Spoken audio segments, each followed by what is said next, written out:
Hi viewers, welcome to Elident dental hospitals. మీరు braces treatment చేయించుకుంటున్నారా, లేదా బ్రేసెస్ ఆర్ క్లిప్స్ ట్రీట్మెంట్ చేయించుకుందామని plan చేస్తున్నారా?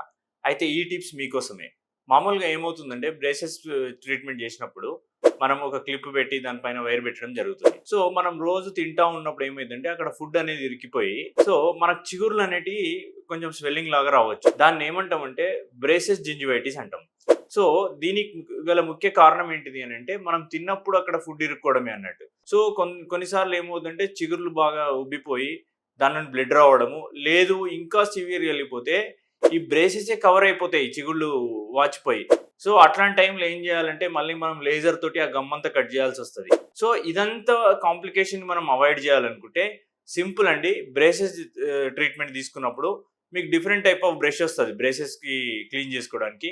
అలాంటి బ్రష్ తోటి మార్నింగ్ నైట్ ప్రాపర్గా క్లీన్ చేసుకోవాలి. వైర్ మధ్యన కానీ ఏమన్నా ఉన్నా కూడా మీరు ఈజీగా క్లీన్ చేసేసుకోవాలి. దానికి ఇంటర్డెంటల్ బ్రష్ అని వస్తుంది. సో ఈ రకంగా కనుక మీరు హైజీన్ మెయింటైన్ చేస్తే దీని నుండి మీరు తప్పించుకోవచ్చు. Thank you. నేను doctor Charan Kumar from Elident dental hospitals.